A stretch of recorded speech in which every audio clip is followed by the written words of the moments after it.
very shiny nose. Like light bulb. Hi y'all, I'm Hannah. Hi, I'm Ann. Hi, I'm Marie, and we are coming to you live from Austin, Texas, because it's Happy Woolly Wednesday! Hey everybody, happy Wednesday, happy wintry Wednesday here, right? For the first time also. Yeah, the temperature dropped like 35 degrees, so we actually can wear our long sleeves with legit. We are looking forward to spending an hour with you, and I think that, Ann, you're going to kick us off with a little report, aren't you? Yes. So let me say hi to some folks and see y'all check in. If y'all are joining us for the first time, we are Living Felt, Felting Supplies. We are based here in Austin, Texas, and this is what we like to do on Wednesdays, is hang out with our friends for a while. I am queuing up here to make sure that we are actually live like we think we are. And if you would, as you join us, say hi and tell us where you're from. You might even tell us what the weather is there where you are, because our friends in Australia, it's not winter. How about that? It's not winter. They're going to have like a green Christmas. So say hi, let us know where you're from. Know that you can chime in, ask questions at any time, and we'll do our best to answer them. And everybody who contributes to our conversation today is going to get your name in the hat for some fun prizes that we'll draw at the end. But for now, here's Ann. Alrighty, so we wanted to just remind you that it is 19 days until Christmas. It's the official, okay, here we go. Yeah. We have this little Nomi guy marking our spot. So 19 days to go before Christmas. And we also wanted to remind y'all to make sure you order your supplies. If you're making gifts or ornaments or anything, make sure to order them in enough time to get them by Christmas. Alrighty. Thanks, y'all.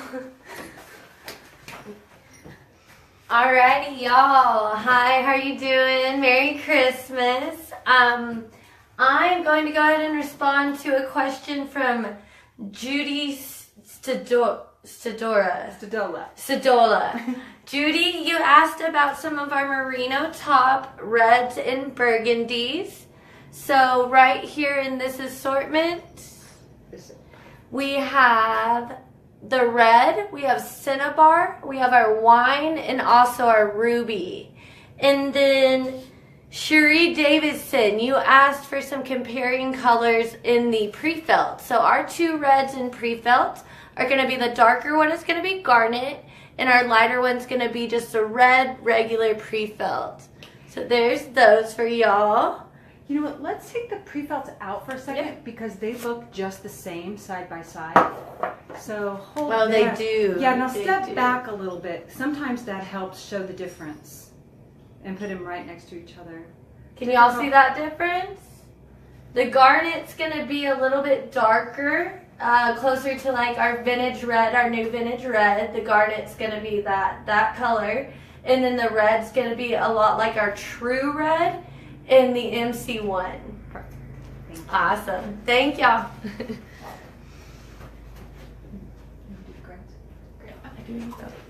Alright, okay. And then we are also going to show some grays. I believe this was also Judy Stadola. So these are our grays in the Merino Top. We have got charcoal, carbon, slate, oliphant, and mist. Awesome. Those look great. Go ahead. Okay, and then Renee Gatewood also asked for some color suggestions for this dog. He is a Norwegian elkhound, and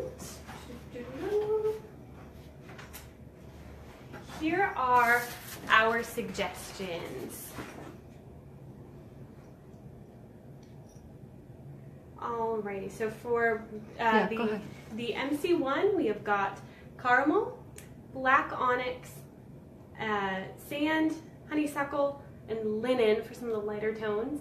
And then if you wanted to go with a more realistic long fur, we did go ahead and grab black New Zealand Corriedale, alpaca roving in natural medium, and then alpaca roving in light brown up, and then we've got honey here. So to get the most accurate colors, you're probably going to want to blend a couple together. And we noticed a patch on the dog's legs that had a little bit more yellow to it. So that's where the honeysuckle and the honey come into, and that is going to be just kind of right there. So we did go ahead and blend the sand and the honeysuckle together. And then we'll also show you, if you wanted the long fur, we blended the light alpaca and the honey together. So if you know you have to blend, but you're kind of unsure of where to start, we always like to start with a 50-50 blend. So this is the 50-50 blend. Here, I'll hold the paper. Right here. Of the MC1 sand and MC1 honeysuckle. And now we thought that just had a little bit too much yellow in it. It just needs a tinge of yellow. So we went ahead and then made a second blend with more of like a 75% sand, 25% honeysuckle. Get a good comparison. This is the 50-50, 75-20. Okay, and then this is the blend. This is probably like 60% of the light alpaca, 30% New Zealand Corriedale in honey. That's awesome. Let me see if there's some questions now. Okay. Somebody said, does that come as a package? Those colors do not come as a package. They are available for purchase individually. Someone said, Diane Densmore said, we need packages for grays, browns, and golds. The canine collection. Well, we've always got extra aprons, so if you guys want assortment packs, come make them. Can you blend the MC1 and the alpaca together? Yeah. It'd be pretty tricky. Pretty tricky. The alpaca is a roving and the MC1 is a batting, so they have very, very different staple lengths and they're processed very differently.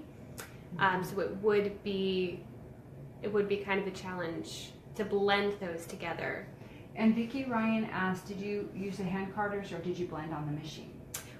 For the MC1 colors, I just blended those by hand. For the alpaca and honey blend, I used the hand carders. Actually, the small hand carders that I think we're demonstrating later, and they worked very, very well. Here's this blend. Cherie says, you're so awesome for taking the time, especially in the holiday season, to custom blend these colors. Aw, thank you. You brightened our day. We appreciate y'all joining us too. Very nice. Good job, Anne. Don't you just love these gals? I do. I'm going to give a big heart for Anne and Hannah and all of you guys. These are really great questions. They're really common questions, things that come up, especially the animal colors. And the question that originally came through about the animal colors was she just asked for the core colors, which is what we used to suggest for the MC1. But when you're doing the long fur, nothing beats these natural animal colors. So all those alpaca are undyed, and that's just really a great starting point when you're making realistic animals. And I want to respond to the question of the packs. You know, that's why we sell everything in one, like the New Zealand Corriedale and the alpaca are sold in 1 ounce increments, and all of our packs are 1 ounce anyway. So you might check out the Safari blend. Is African Safari in the New Zealand Corriedale, because it has a range of colors that we consider for animals. But otherwise, just get yourself a little bit of the alpaca. And we do have the earth tones in MC1. I brought in one of those packs.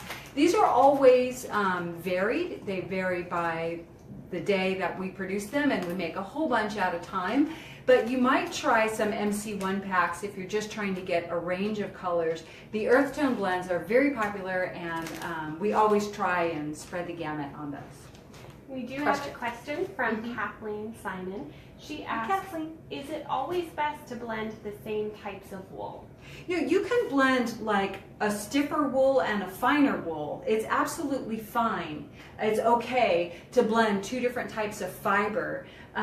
But you can even blend longer staple lengths with short staple lengths. But the MC1 is such a short staple length that blending it, actually hand carding it with the longer fibers doesn't really make sense when they're going to need to be compacted in different ways. You're going to anchor them into your base sculpture in different ways. So definitely you can blend different breeds, but consider how it's produced before you decide to blend them.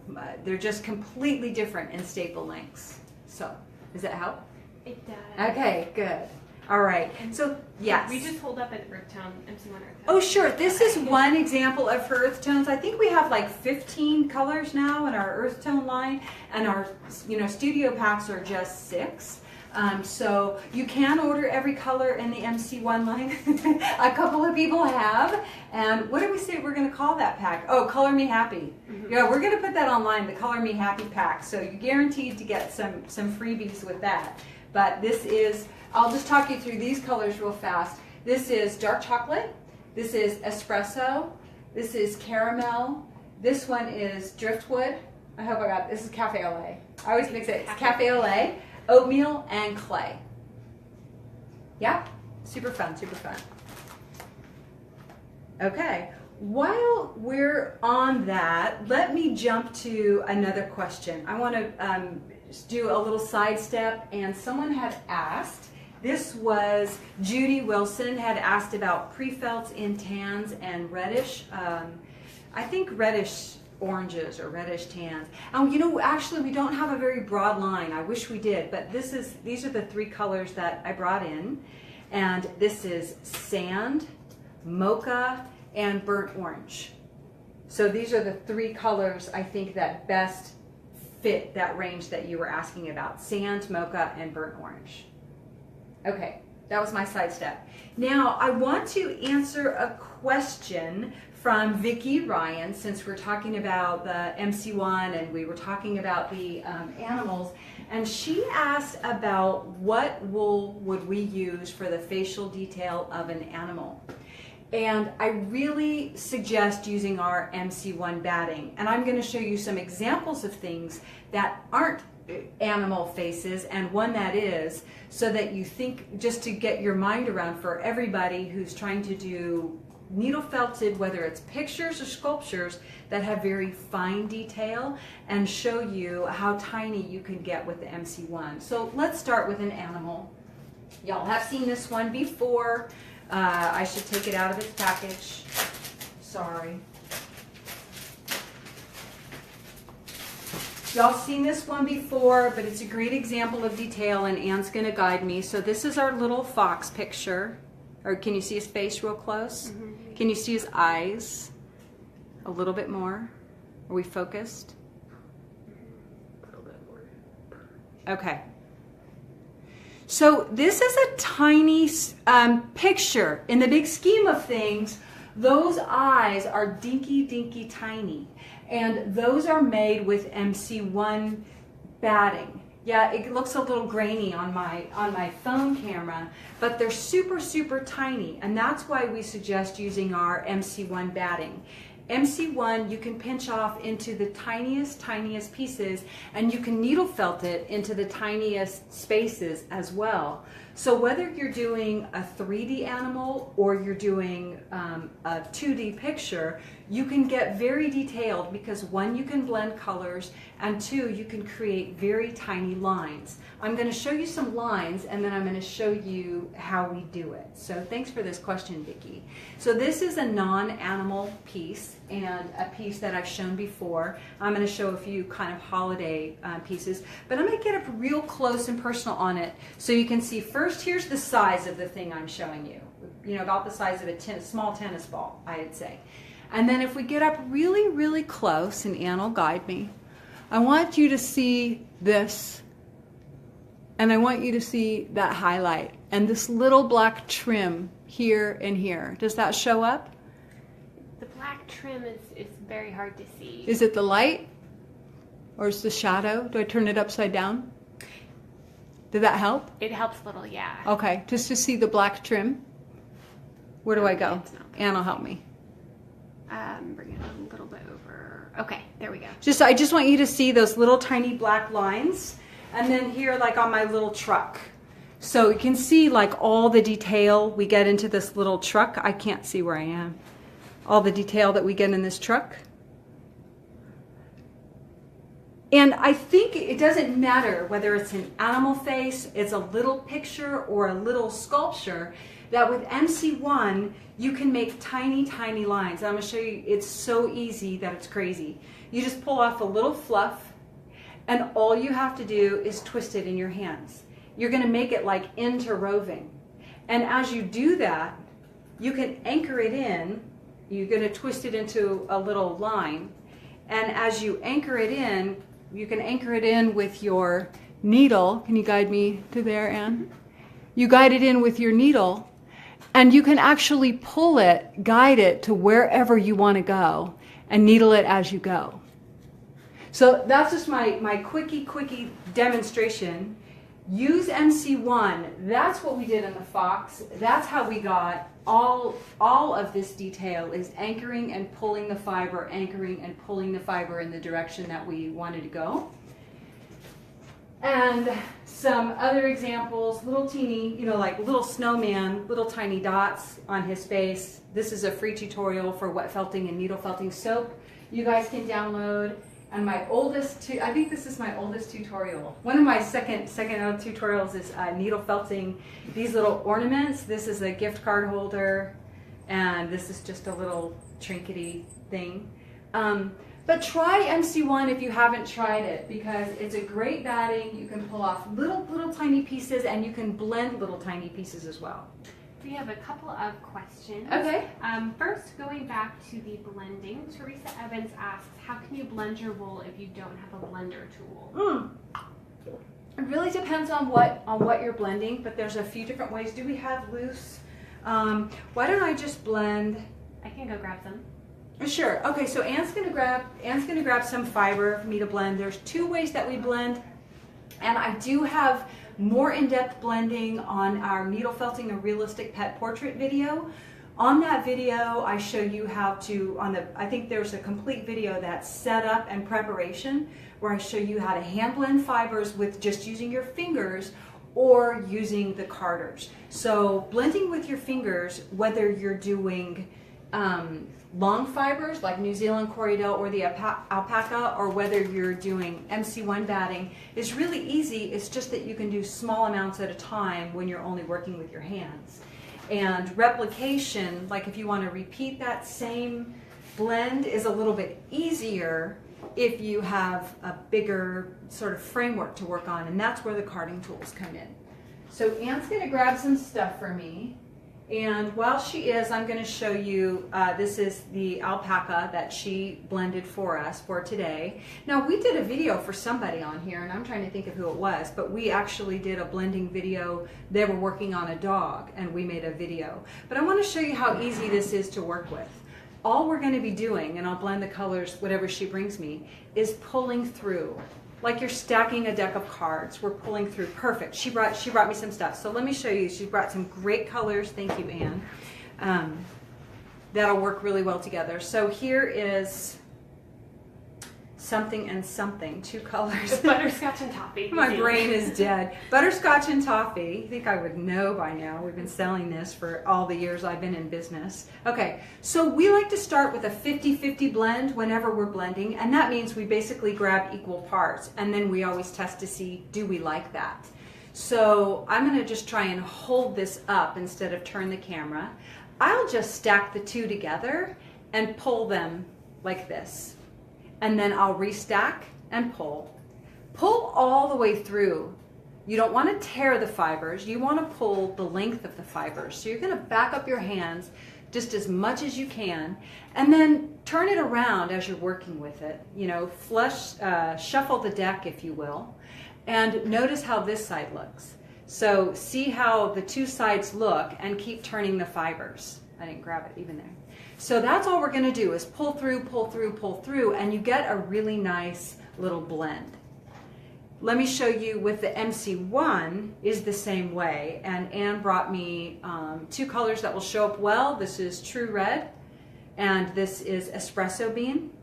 So when we start with a 50-50 blend, like with this, we start with a 50-50 and then we evaluate. Do you like how those two come together, or do you need to go lighter, or do you need to go more to the red? I always start with just 2 colors.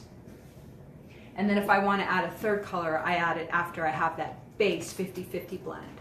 So here's about 50-50 of red and brown, and we really do the same thing, but sometimes I'll start just by pre-stacking it a little bit. So just tear it apart and then stack it, and then you're just going to pull through, just like we did before. Pull through, restack and pull through.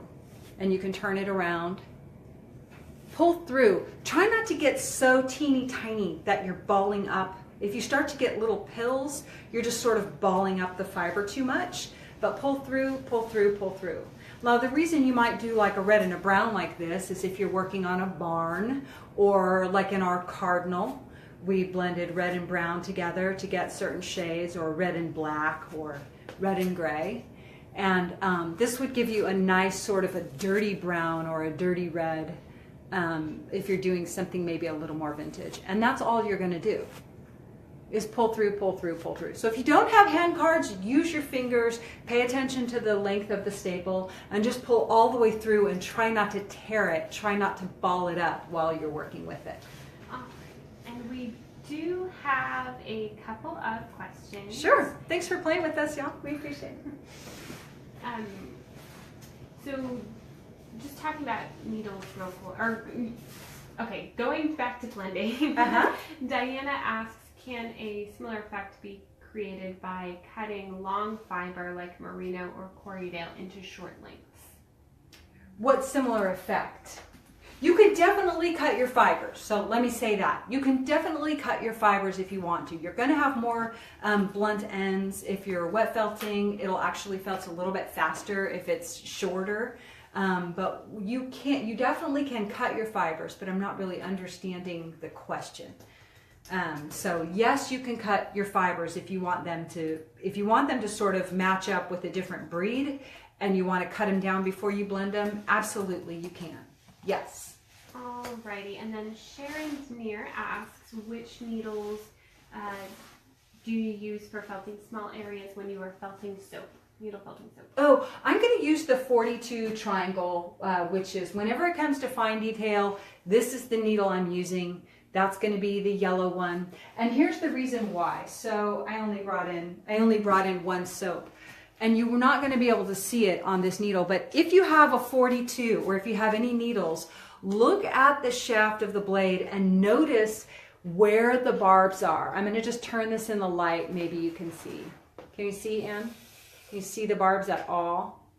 Yes. Okay, the barbs are way down here. The barbs are way towards the end.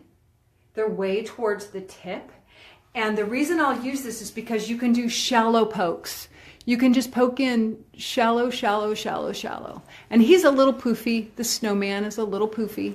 But you can just use the very tip of the needle, and that's why we use the 42 for fine details. Okay, wonderful. And that answered Vicki Ryan's question as well. Okay. Diana responded. She said the effect that she's trying to create would be similar to MC1. Oh, that would be a lot to cut.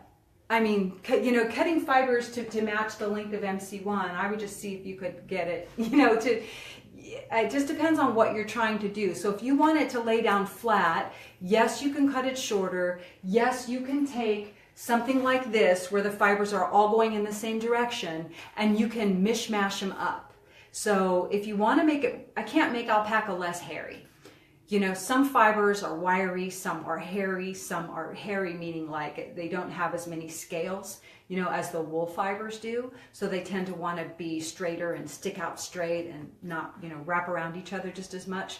So creating something to be like MC1 is difficult. It has a particular crimp, it has a particular loftiness, but you can sort of make a mess of it. and you can make your own bat, if you will, and mix those fibers up if you're wanting to then make that mat and needle felt them on, you know, rather than needle felt them in the length. Does that answer it? I don't know if that hit the target of what you're trying to do. Just be as specific as you can in stating your question, because I'm kind of guessing. Yeah. Alrighty, and Dean Denson asks, can you do a 2D picture using merino roving? You can do, yes, people do 2D pictures with merino all the time. It's just got a longer staple length, and so you have to deal with it. Meaning like, so, and some people even cut their merino top fibers. If you get, Anne, would you mind grabbing the 2 books by Moy McKay? Y'all, we have, Anne's going to grab 2 books. We're selling out of all our books. They're 15% off, and it doesn't matter where you buy these. But these 2 books by Moy McKay, I can't recommend them enough. I absolutely love them. The covers don't do the content justice, but Moy cuts her fibers up all over the place. And I was one of those people who like never cut my fiber until I met Moy. I haven't met her in person, I'm just playing. But she's awesome. And she cuts her fibers up. So look, here's something super, super fun. Here she is cutting Angelina right here to go into her bowl of cherries. And she just chops it up. So she uses merino top. She does wet felt her pictures and then needle felt them, but she does both. And here, let me see if I'm going to find another picture where she's cutting her fiber, because it's one of those things that really caused me to challenge my way of thinking, and I really appreciated that. I'd never cut my merino before Moy. Here's some, oh, she's cutting more, here she's cutting more Angelina to go in as like little sprinkles. I'm going to find another picture for you though here. So you can cut your fibers to achieve any effect you want. You know, in fact, I met a lady, I want to say now 5 years ago, who was felting like 30 years ago in school, in like fashion school or probably textile school, and they would chop up all their merino before they felted it. They didn't felt it in the length. They chopped it all up into like clusters and then felted it that way. That just blew my mind. I thought, wow. Okay, let me see here. Here I think she's cutting, yep, right here. She's cutting merino to go into her picture. Now she is wet felting it.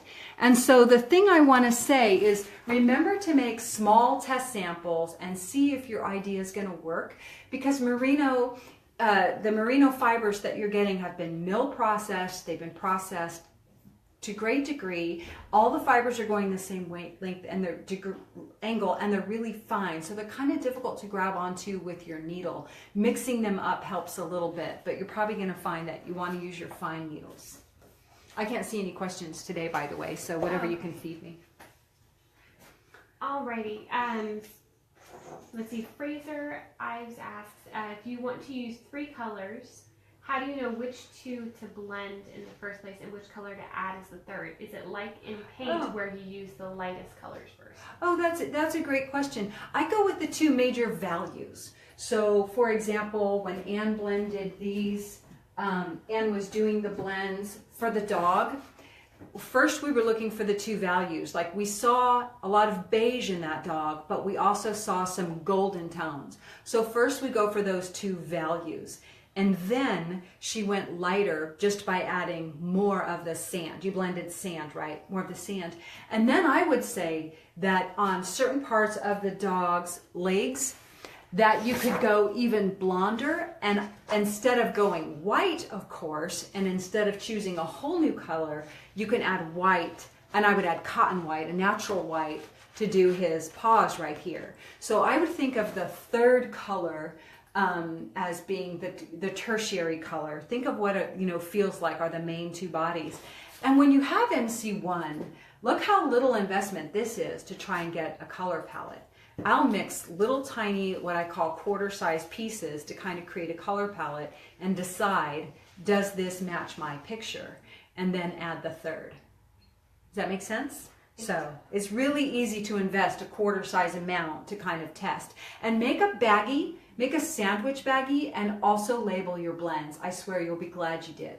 I have those in my, like my earth tones tubs, or I have one saved for my foxes, a couple of foxes I did in a wood hole, and one of my little doggies, so that I remember what I used, or label a particular bag, like I have a dark brown black mix, and I save that aside. So label your blends so you know what they are. And then the last thing is that a couple people have asked if we are going to demo the new smaller hand carders today. Oh, sure, we can show those. Oh, I think you're going to like them. I brought them in because they're a smaller price point, and I know that investing in carders and investing in equipment can feel like a big jump, so we can definitely look at that right now. So why don't we do that and look at some of our ombres. And I want whoever originally, somebody asked for ombre blends like 2 weeks ago. So if you're watching, post your name, just say it was me. Say it was me, because I don't remember who asked. I just wrote down to do this for you. So let me do this. The first thing I want to say is when we look at the ombres, is that I think it was Kathleen Simon today who asked for the Southwestern blend. And so that's what we have back here. I'm going to show you those colors. And my little Nomi is marking this one. And then on the drum carder, I made a blend of just the blacks to the blue. So I thought that was sort of an out of the box, maybe not something we would think of this time of year over here in Texas. And I appreciate that, Kathleen. So that is the Southwestern blend. And if you want, we can show you those colors. And I put it up on the drum carder here just for fun. So let's look at a couple of ombres, and then we'll look at how to use the hand cards too. So earlier Hannah showed you sort of a monochromatic palette, and this is an ombre that I did this is our Lily White, Mist, Oliphant, Charcoal, and Black, right? Not Slate. I mix up our colors all the time. Oliphant. Yeah, I mix them up all the time. There's a lot of colors floating around here. And then you all saw the green to yellow, the white to green one that I posted. This is the side, and that's what I'm going to show you, how to lay the fibers. This is the sideways. I did it on both to kind of demonstrate the difference, but I folded over the edges so it doesn't quite show much. So this is what happens when you lay the fibers side to side, and this is how it looks when you lay the fibers up and down. And I'm going to show you how to layer them so that the ombre effect is a little bit nicer. And this is one I did, which is not very good, but I thought I'd bring it in anyway. For the rainbow sherbet people, I just didn't give myself enough length here in my green. So ombres are fun. I think it's a really fun thing to do. And I'm going to pull this over. Somebody else asked to see purples. So we'll look at, I'm going to show you something, how to blend or when to maybe consider blending on the purples. And then we'll actually lay out in the blues. How are we doing on? We're doing good. Okay. So I'm going to put this color palette up for the moment, since this is the one I'm working on. And I'm going to have Ann turn down our camera so I can show you this little blend that I have going. I always forget you have to loosen it from right here. They can hear you. Got it. And is that going to zoom in? I don't think it is. Okay, I'll hold it up. You guide me. Okay, I'm going to hold it up for the moment and see. Can you all see all of this? Okay, so this is purple, eggplant, ruby, fuchsia, pink, and French vanilla. And notice how I'm going to lay these out for you, and we're going to try and get the camera in just as close as we can in a minute. And I want you to notice how these fibers are laid out here. One is on, on top of another, on top of another. And when you're doing an ombre, there might be times when you want to make a bridge and blend two colors versus just laying the two together. So here's the purple, here's the eggplant, and this right here is ruby and eggplant together, and then ruby. Get a little bit closer just to be able to get, okay, perfect. Can you see? Yeah. Okay, so you might need to make a bridge so it doesn't seem too stark. And the same thing here, I wanted to show you, this is the ruby, and this is the flamingo. This is the flamingo, but that's a real big jump. So instead, you can make a blend and make a little bridge, and you might play with what that bridge is like. It just depends on what you're making. So I'll show you how to do that on the hand cards, and then with the blues and the blacks, I'll show you just what to think about when you're laying it out. We good? We are good. Okay, so I will put this guy down, and let's blend these two because that'll be so pretty. And here's the, oh, would you grab the big hand cards? Okay, so I'm gonna just try and self-serve here. Anne's gonna go get the bigger hand cards because I would like you to be able to see the difference in the sizes. And I apologize for the technical gaps in the visual field, but Facebook doesn't let us zoom in anymore. So once you're in the live feed, you can't zoom in. So these are the new small hand cards. Now they used to have ones called Student, and the difference was the Student had just a flat, unrefined handle. It was just like a, you know, like a plywood handle, kind of like this guy, like this. The handles were just flat, and they weren't all that nice to hold. So now they've come up with the small, which is brand new, and the handles are turned like the biggies. And they're not that big of a difference, really, if you're doing small things. So thank you, Anne. These are the full size, and this is the small, if you can see those. And they're pretty close together, but if you're doing something small, this might be, you know, more in your budget. I think they're $50-something, and I'll post a link to them. And I like to card on my lap, but for the sake of this moment, I'm going to card on the table. If we scoot in, Anne, can we lose some of this visual? If you scoot the camera forward. Is that any better?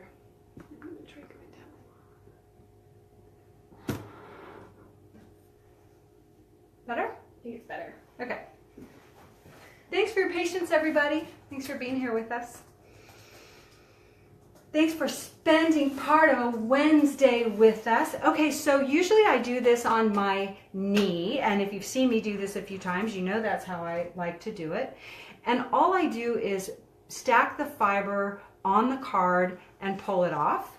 And I don't like to go too high because then they tend to get a nub up here. It tends to roll over on itself. So just don't go all the way to the edge and don't go all the way to the top when you're starting. And put it on there, but you don't want it too bulky. Now put your other color on top. I haven't practiced at this angle, so y'all forgive me if I not perfectly. Okay, and this is how I like to do it, and I think I'm going to be in the range. Let whatever comes off comes off. One hand is under, one hand is over, and these are curved, so a slight rocking motion, and you're just going to pull, let come off whatever come off, and walk your way up until you take that fiber off. That's mostly off. You can switch your hands if that's more comfortable, and we're just going to do it again. Pull through. Notice that you're pulling through and we're not grinding the teeth. You can hear the teeth, but we're not grinding them together. It's more of a walking motion, walking this fiber off. So here we have, go ahead. And Melanie Smith asks, does that hurt your hand? Oh, not at all. Not at all. Not at all. I'm not doing anything difficult. I'm just barely moving my hand as I walk my way up. When you want to transfer from one to the other, this is what you do. You put the one under and then you pull up. Now you can restack it if you want to. If you need a little help or it's just not going how you want, take it off and restack it. And turn one upside down. Go ahead and turn the, one upside down on the other. There's no rules here, y'all. Some people are really stuck on a lot of rules, but I'm not. The most important thing is that you get what you want from your fiber and from your tools. So just pull through and walk your way up. And you're gonna get a nice little blend. And you're just gonna go back and forth until you have it blended like you like. Now, I do like the big hand cards. I like the field, that you have to work with on them, and I'll show those. Too. Sue Herbstreet asks, will that work on dog brushes? I've never used dog brushes, so I just can't speak to dog brushes. I've never used them. So, will you hand me the big carders? I'll do the big carders. We've done this a few times, but I'll show you this. We have a few minutes. So the big carders, you have a little bit bigger of a field to work with. And I've never used dog carders. I don't know. I've looked for some of these ones to try them so I could speak to them, you know, that people use. And I've never found the ones that people are using. And I've had my hand cards now for 15 years. So mine are not as nice as these, quite honestly. They don't have this nice curvature. Alrighty, we do have a couple of questions. Yeah, go ahead. I'm going to card this. Anne's going to feed me your questions. Okay, Irene Clark asks, does the wool remain combed after using the hand carders? Yeah, it's still all in alignment. See how they're all going in the same direction? And I do really like the big ones, but maybe it just has to do with how much fiber that I work with. And Sue Randbarger asks, is there any way to make roving besides a hackle and diz? You don't need a hackle to make roving. You can make roving on a carder, but I don't have a way to make the roving other than if you have a bat, you have a way to diz it off the bat, but you can diz it off of the drum carder. So I don't know how else to make roving without a diz. I think you need a diz, you know? And Tracy Benny I Edwards. messed up on my fiber. Tracy Benny Edwards asks, I'm working on a 2D dog that has a long beard. How do I keep that long beard neat and kind of loose? Hairspray? Oh, that's a really good question. Oh, right. I was going to show how to lay that out. I don't use hairspray. So you're, asking someone, I'm a little averse to like hairspray or chemicals or spray. So maybe somebody else can chime in from the community and answer that. I would say if once you make it, if no one's fussing with it, it should be okay. If no one's fussing with it. But if someone's playing with it, yeah, they're going to mess it up. So you might consider fixing it that way with some fixative, but I don't use any because I can't handle the smells. So I'm not a very good person. Maybe someone will also chime in and answer what they use. I have a pink powder puff here. Okay, I guess I need to show, I need to step back actually and go ahead and I want to show you how to lay out the fiber when you're doing the ombre or when you're doing a gradient, whatever you want to call it. And we're only going to look at it in the merino top. I think maybe we'll just go right on the deck, Anne, because it seems like too far. And I'll lay it out right here. So I'm going to show you first, here's the picture that I chose for the ombre. Let me show you these colors real fast because I think the Southwest template, Kathleen, thank you for that suggestion. This said Kachina Spirit. I don't know if that was a fashion line or their website, but I took that off the internet and I thought that range of colors was really nice. One of the gals here, Hannah, who does a lot of Southwestern art, wanted more bold and more purple, and we agree that there's a lot of directions you can go. But this is the palette that we looked at for our Southwest colors, and I'll run across those just super fast. It's Ebony, Atlantic, Lagoon, Peacock, Tide Pool, and then this one is French Vanilla, which is a natural white. And then over here we have Nutmeg, Copper, Pumpkin, Saffron, this is relatively new, Honey, Vanilla, and Sand Dollar, which is like a great adobe color. So this was our Southwest palette for today, knowing you can go lots of different directions with that. And I'm going to show you how to lay out the fibers for the ombre. I don't know if the black's going to show up actually. So Anne's going to turn us down here.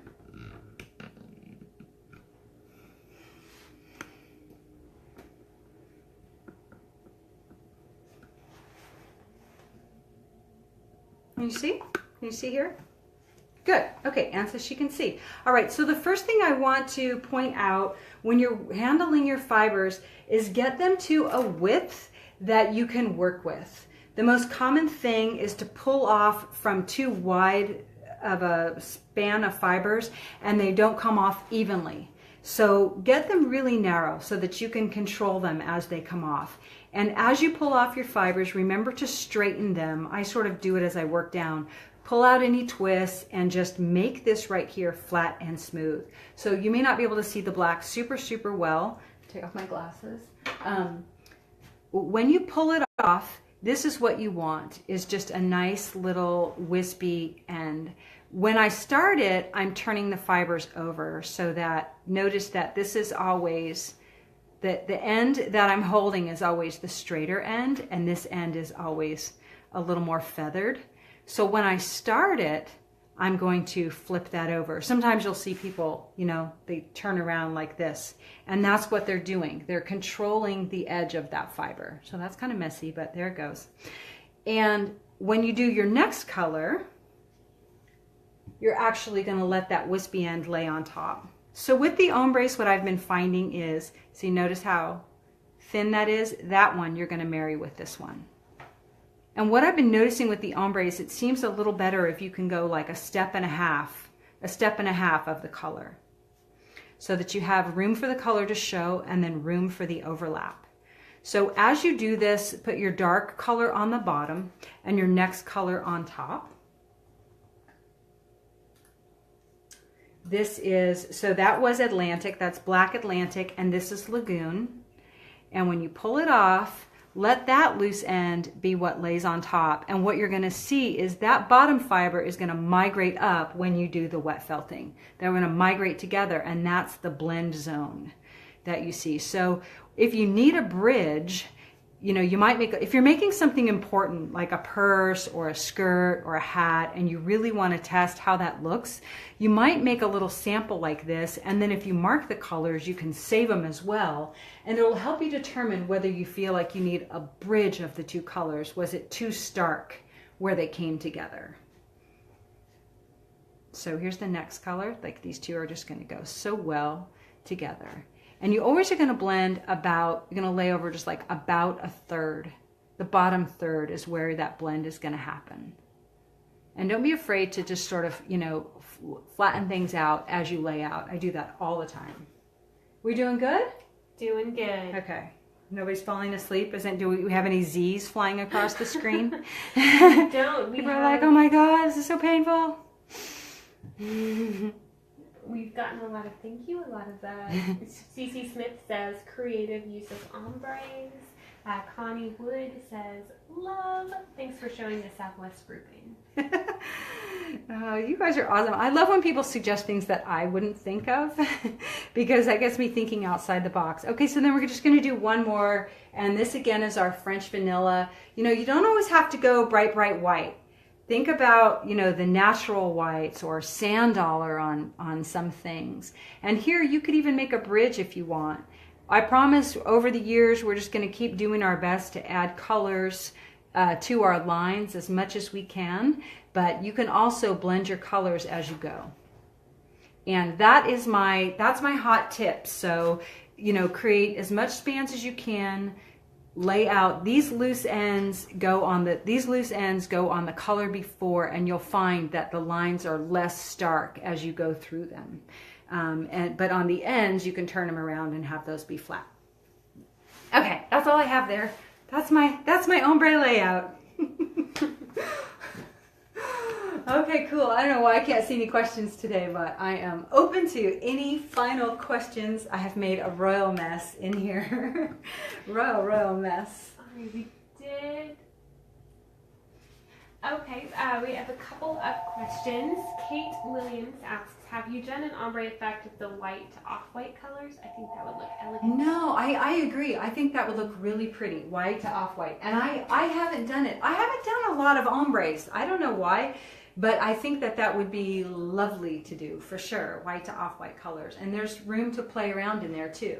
Yeah. And then going back to the ombre with the purples, CC Smith asks, is there a reason for the width at the top of the bottom? The purple seems to be 6 inches or so, and the pink 4 inches. On this one? Mm-hmm. Oh no, I was just laying it out. No, there's no reason that this is wider. I just stopped there. I stopped here.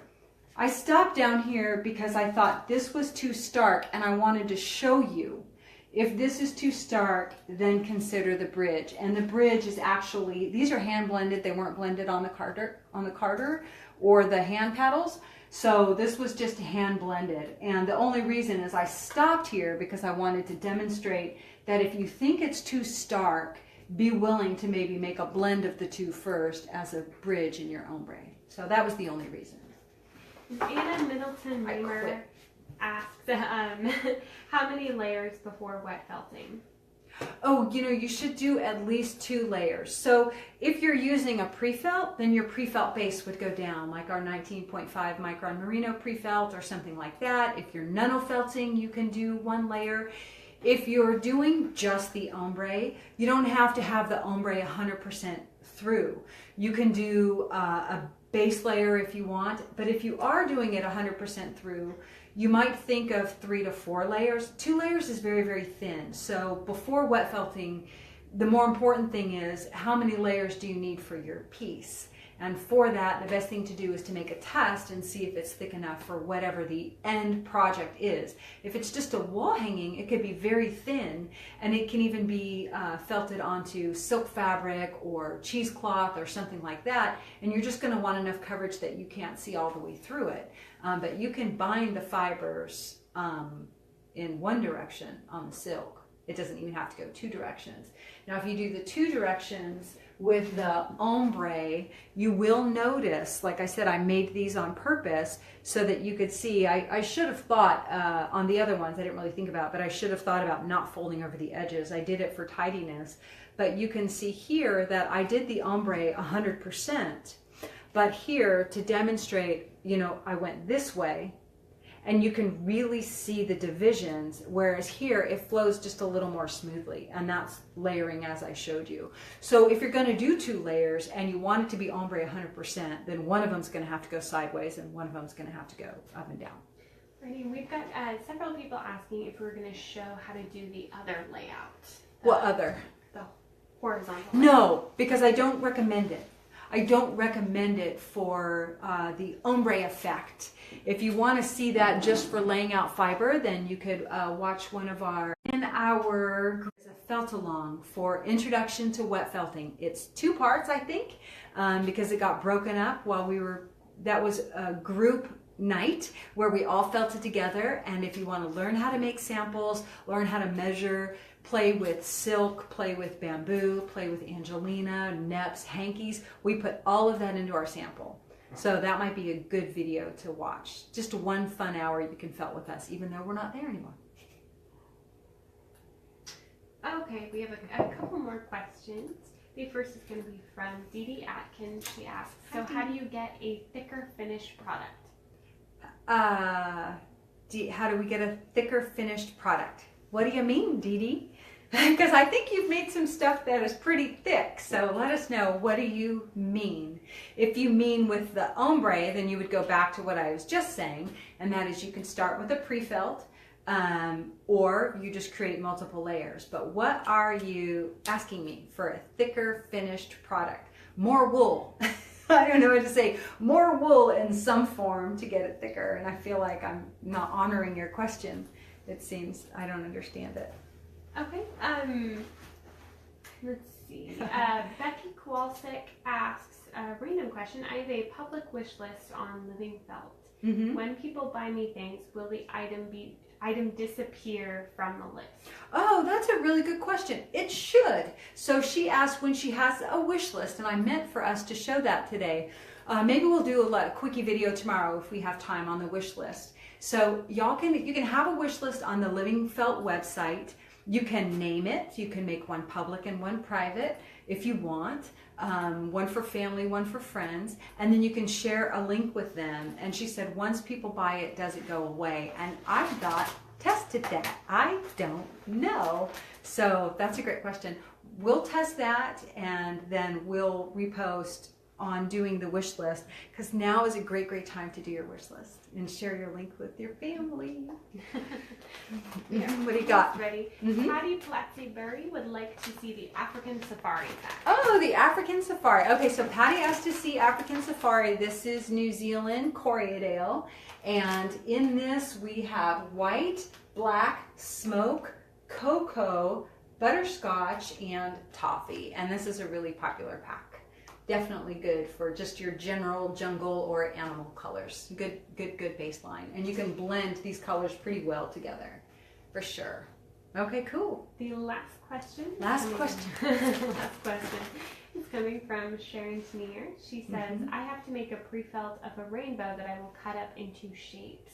Do you have any suggestions on how to make really small blends? My end product will be a 3-inch hot air balloon, and I want most of the rainbow to show up. Okay, let's back up. So she's making a small hot air balloon in a rainbow. Is it wet felted or needle felted? Is it wet felted or needle felted? Because if it's needle felted, read me the whole thing again. I have to make a pre-felt of a rainbow that I will cut up into shapes. Do you have any suggestions on how to make really small blends? My end product will be a 3-inch hot air balloon, and I want most of the rainbow to show up. I would use pre-felt. If you're making, if I'm trying to understand it, so I know that you're going to make little tiny mini rainbows.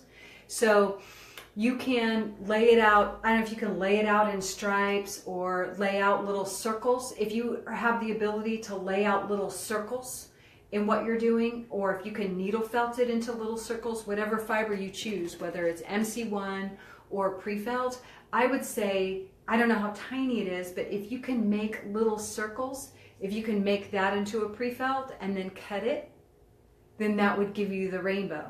You can even cut out, if you want to cut out the center more. So I don't know if I'm hitting your target, but the pre-felt is really fine and the fibers are actually already chopped. So when you pull off like a pinch of pre-felt, it's almost like nothing because the fibers are super, super short. So I don't know if that would help you make your own wet felted pre-felt, since that's just dry and needle punched, but I would go for little circles because then you could control the roundness, and then cut them in half. What do you think? Yes, I think that made sense. I think it got explained at the end there. Sharon responded with, sorry, they're not actual rainbows, but just a rainbow of colors. Well, I think that's easy, but talk us offline if I haven't answered it, because a rainbow, if you just need to make a small rainbow of colors, you could try the pre-felt.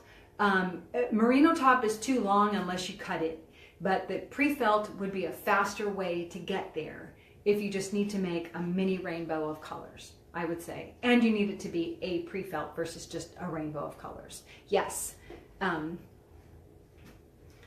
Yes. And so you know what we're going to do? We're going to give away prizes. We love, love, love to give away prizes.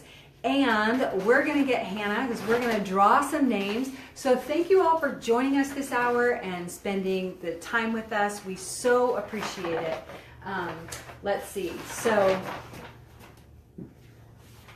Okay, so we're going to go get Hannah. We're going to draw some prizes. I want to thank you all so much for felting with us and keeping us so busy these last few weeks. We've been running crazy. Jordan is not here today. She's taking finals. Jordan's still in school. And we have a new person joining us this week. Come on in, Hannah. We're going to give away some prizes. Oh, while we're waiting, I brought in Nestor to show everybody. To show him in person. He wanted to come see you all. So this is my little gnome. Nestor, inspired by friends and made with gifts from friends as well. So I wanted to encourage you all to think about maybe making your own gnome. We have a little tutorial on our blog if you don't know how to make one. This is a simple one that I made the other day. So they don't even need arms, whatever locks you have or whatever. Make a gnome, have some fun. Maybe you can wear him. Okay, so we're going to give away some presents. Hannah, pick first. Okay. Alrighty. So the first one's going to be Sandra Henson Kramer. Kramer. Congratulations!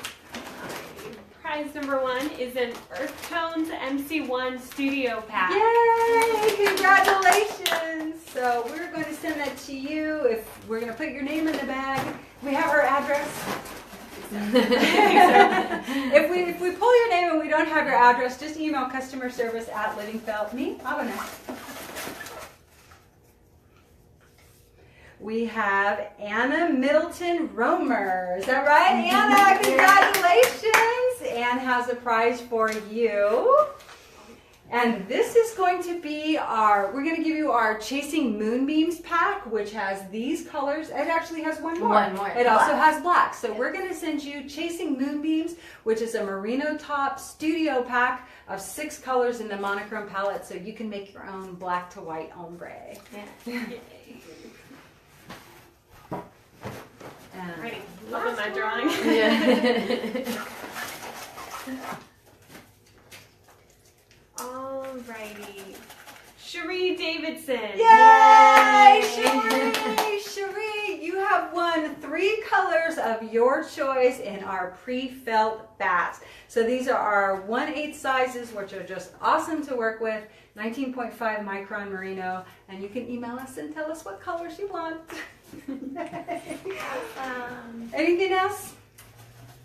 Nothing comes to mind. These girls are working hard. You guys are keeping us so busy. We appreciate Thank you so y'all. much. Thank you for spending this hour with us. We hope it's been helpful, and we'll watch for your comments and questions online. Thank you, everybody. Thank you. Have a good day.